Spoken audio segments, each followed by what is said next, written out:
ഞാൻ ഏൽപ്പിച്ചു പോയ എൻ്റെ ബിസിനസ്സിൽ വലിയ എമൗണ്ട് ഇവൻ മോഷ്ടിച്ചിട്ടുണ്ട്. അതിൻ്റെ എല്ലാം പ്രൂഫാണ് ഈ ഫയലിലുള്ളത്. ഞാൻ അന്വേഷണത്തിന് വേണ്ടി FIR നൽകിയിരുന്നു. അതിൻ്റെ റിസൾട്ടാണ് ഇത്. നിങ്ങളുടെ മുന്നിൽ വെച്ച് തന്നെ എന്നെയും എൻ്റെ ഡാഡിയെയും ചീറ്റ് ചെയ്തവനെ വിലങ്ങ് വെച്ച് കൊണ്ടുപോകണമെന്ന് എനിക്ക് നിർബന്ധമുണ്ടായിരുന്നു. ഓഫീസർ, നിങ്ങൾ നടപടിയെടുത്തോളൂ, അശ്വിനി കൈകെട്ടിക്കൊണ്ട് പറഞ്ഞു. പോലീസ് ഓഫീസർ അർജുൻ്റെ അടുത്തേക്ക് വന്നു. നിന്നെ ഞാൻ വെറുതെ വിടില്ല അശ്വിനി. നിന്നെയും നിൻ്റെ തന്തയെയും ഞാൻ കാണിച്ചു തരുന്നുണ്ട്. ഹേയ്, വീരവാദം പറയാതെ പോകാൻ നോക്ക്, അശ്വിനി പുച്ഛത്തോടെ പറഞ്ഞ് തിരിഞ്ഞു നിന്നു.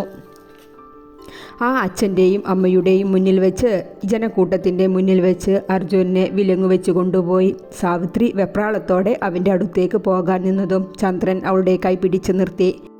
ഏയ്, ഇറങ്ങൂ, ഇപ്പോൾ നിങ്ങളുടെ ബാഗും എടുത്ത് എൻ്റെ വീട്ടിൽ നിന്ന് ഇറങ്ങ്, അശ്വിനി സാവിത്രിയുടെയും ചന്ദ്രൻ്റെയും അടുത്തേക്ക് വന്നുകൊണ്ട് പറഞ്ഞു. മോളെ, ഈ രാത്രി ഞങ്ങൾ എവിടെ പോകും? നിൻ്റെ അങ്കിൾ ഒരു ഹേർട്ട് പേഷ്യൻ്റ് അല്ലേ? ആരുടെ അങ്കിൾ? അവനുമായുള്ള എൻ്റെ ബന്ധം ഞാൻ മറന്നു. പിന്നെയാണോ നിങ്ങളെ? അധികം കരഞ്ഞു പിഴിഞ്ഞു നിൽക്കാതെ ഇറങ്ങാൻ നോക്ക്, അശ്വിനി ഡോറിലേക്ക് ചൂണ്ടി അട്ടഹസിച്ചു. ഇത്ര നേരമായി ഇവിടെ നിൽക്കാൻ തുടങ്ങിയിട്ട് അന്ത്രേട്ട, ഒരു ഓട്ടോ പോലും വന്നില്ലല്ലോ. സമയം രാത്രി 9 കഴിഞ്ഞിരിക്കുന്നു. നമ്മുടെ ആര്യയെ ഇങ്ങനെ ഒരു രാത്രിയല്ലേ നമ്മൾ ഇറക്കി വിട്ടത് ചന്ദ്രേട്ട? ദൈവം അതിനുള്ള ശിക്ഷ തന്നതാ. അർജുനെ കണ്ണടച്ച് വിശ്വസിച്ചു പോയി ഞാൻ. എല്ലാം എൻ്റെ തെറ്റാണ്. ഇതെല്ലാം ഞാൻ അനുഭവിക്കുക തന്നെ വേണം. സാവിത്രി, നീ ഈ നടു റോട്ടിൽ നിന്ന് കരയാതെ ആരതിയുടെ വീട്ടിലേക്ക് പോകാം, അല്ലാതെ വേറെ എവിടെ പോകാനാണ്? ചന്ദ്രൻ പറഞ്ഞുകൊണ്ട് വരുന്ന ഓട്ടോക്ക് കൈ കാണിച്ചു. ആരതിയുടെ വീടിൻ്റെ മുന്നിൽ ഇറങ്ങി അവളുടെ സിറ്റ് ഔട്ടിലേക്ക് കയറി ഡോർ ബെല്ലടിച്ചു. ഡോർ തുറന്നതും പാതിരാത്രി അമ്മയെയും അച്ഛനെയും കണ്ട ആരതി ഒന്ന് അന്താളിച്ചു. പിന്നെ അവരെ അകത്തേക്കു കയറ്റി. എന്നാലും ഏട്ടൻ ഇത്രയും തരം താന്നവനാണെന്ന് ഞാൻ ഒരിക്കലും കരുതിയില്ല. നിങ്ങളാണെങ്കിൽ വീട് വിറ്റ വിവരം ഒന്ന് അറിയിക്കുക പോലും ചെയ്തില്ലല്ലോ. എല്ലാം എൻ്റെ തെറ്റാണ് മോളെ, സാവിത്രി തളർച്ചയുടെ ഇരുന്നുകൊണ്ട് പറഞ്ഞു. നിങ്ങളുടെ അച്ഛൻ എന്നോട് ഒരുപാട് പറഞ്ഞതാണ്. ഞാൻ അതൊന്നും അംഗീകരിച്ചില്ല. മകനോടുള്ള വിശ്വാസം എന്നെ അന്ധയാക്കിയിരുന്നു മോളെ. മാസങ്ങൾ പിന്നെയും 2-3 കടന്നുപോയി. സാവിത്രിയും ചന്ദ്രനും ആരതിയുടെ വീട്ടിലാണ് ഇപ്പോഴും താമസം. ആരതി അമ്മായിയമ്മ മകളുടെ പ്രസവത്തിനായി അവളുടെ വീട്ടിലാണ്. അർജുൻ എപ്പോഴും ജയിലിൽ തന്നെ. അവനെ ജാമ്യത്തിന് ഇറക്കാൻ ആരും വന്നില്ല. പിന്നെ അശ്വിനി കേസ് സ്ട്രോങ് ആക്കിയതുകൊണ്ടും അവനെ പുറംലോകം കാണാൻ കഴിയാത്ത വിധം പൂട്ടിയിട്ടുണ്ട്. ദുബായ് കമ്പനിയുമായുള്ള ആര്യയും ഇസ്ഹാക്കും പാർട്ണർഷിപ്പ് കൂടിയതോടെ അവരുടെ ഉയർച്ച വെച്ചടി ആയിരുന്നു. ഇസ്ഹാക്ക്, എനിക്കൊരു വീട് വാങ്ങാൻ താല്പര്യമുണ്ട്. എൻ്റെ കുഞ്ഞ് ഭൂമിയിലേക്ക് വരുമ്പോഴേക്കും എൻ്റെ കുഞ്ഞിന് സ്വന്തമായി വീട് വേണം. ആ വാടക വീട്ടിലേക്ക് കൊണ്ടുവരാൻ എനിക്ക് താല്പര്യമില്ല. എല്ലാം പണി കഴിഞ്ഞ വീട് വാങ്ങാൻ കിട്ടില്ലേ? പിന്നെ ആര്യ, ഞാനൊന്ന് അന്വേഷിക്കട്ടെ. ഒരു കാറും കൂടി വാങ്ങാൻ നോക്ക് ആര്യ. ആ, നോക്കാം ഇസ്ഹാക്ക്. ആദ്യം സ്വന്തമായിട്ടൊരു കൂര, പിന്നെ വണ്ടി, അങ്ങനെയല്ലേ മിസ്റ്റർ? ആര്യ ഇസ്ഹാക്കിൻ്റെ തോളിൽ തട്ടിക്കൊണ്ട് പറഞ്ഞു. അടുത്ത മാസമല്ലേ നിൻ്റെ തനുവിൻ്റെ ഡേറ്റ് പറഞ്ഞിട്ടുള്ളത്? അതെ, അവളെ ഞാൻ അവളുടെ വീട്ടിലാക്കിയിട്ടുണ്ട്. ഇനി തനിച്ച് നിർത്താൻ പറ്റിയ സമയമല്ലല്ലോ. 8-ാം മാസം കഴിഞ്ഞു. ഇനി എപ്പോഴും കരുതൽ വേണം. ഞാൻ 1-2 പേരോട് സംസാരിക്കട്ടെ. നല്ലത് തന്നെ നോക്കിയെടുക്കാം. നിനക്ക് പണത്തിന് വല്ല ആവശ്യമുണ്ടെങ്കിൽ എന്നോട് ചോദിക്കാൻ മടിക്കരുത് ആര്യ. അതിൻ്റെ ആവശ്യം ഇപ്പോൾ ഉണ്ടെന്ന് തോന്നുന്നില്ല. Thank you Ishaq. നീ എൻ്റെ മുന്നിൽ വന്നില്ലെങ്കിൽ ഞാൻ ആ പഴയ എണ്ണിച്ചുട്ട സാലറിയുമായി കഴിയേണ്ടി വന്നിരുന്നു. നീ എന്നെ വിടാതെ ഫോളോ ചെയ്തതാണ് എൻ്റെ ഭാഗ്യം, ആര്യ ഇസ്ഹാക്കിനെ നോക്കിക്കൊണ്ട് പറഞ്ഞു.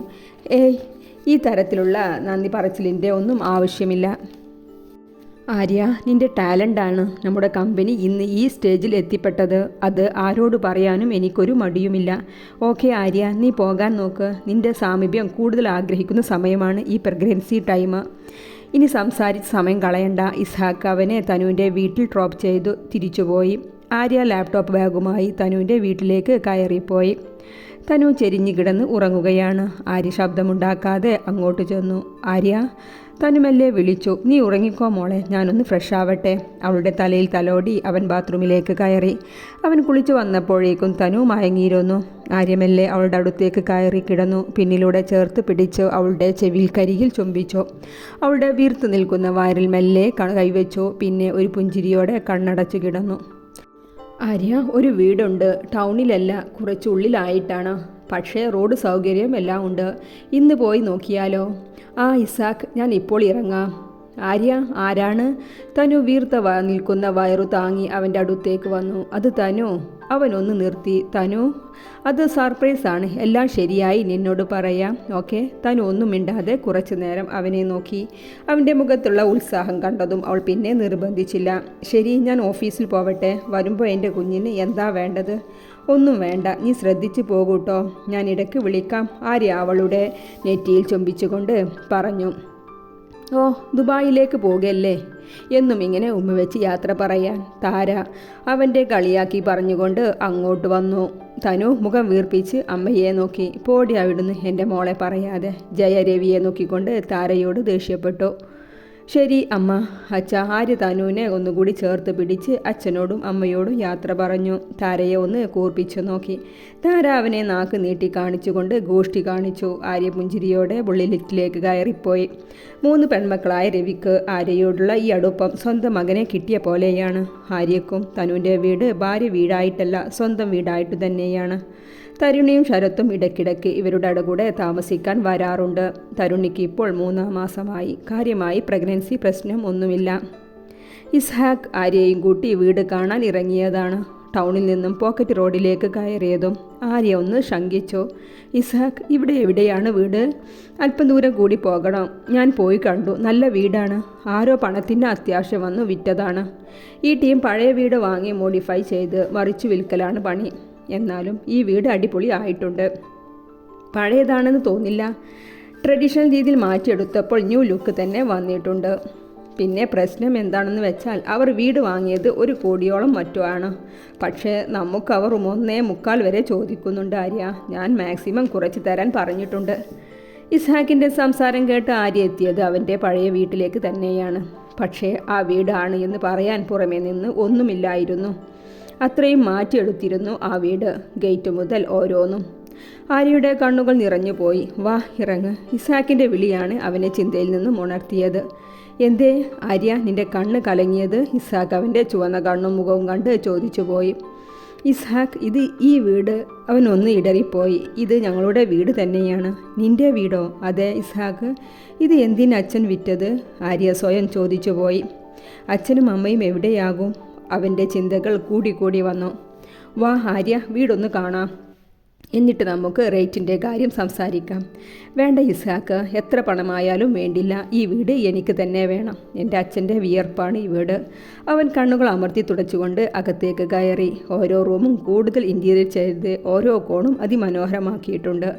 ആര്യക്ക് നന്നായി ഇഷ്ടപ്പെട്ടു. അഡ്വാൻസും കൊടുത്തുകൊണ്ടാണ് അവർ അവിടെ നിന്നും ഇറങ്ങിയത്.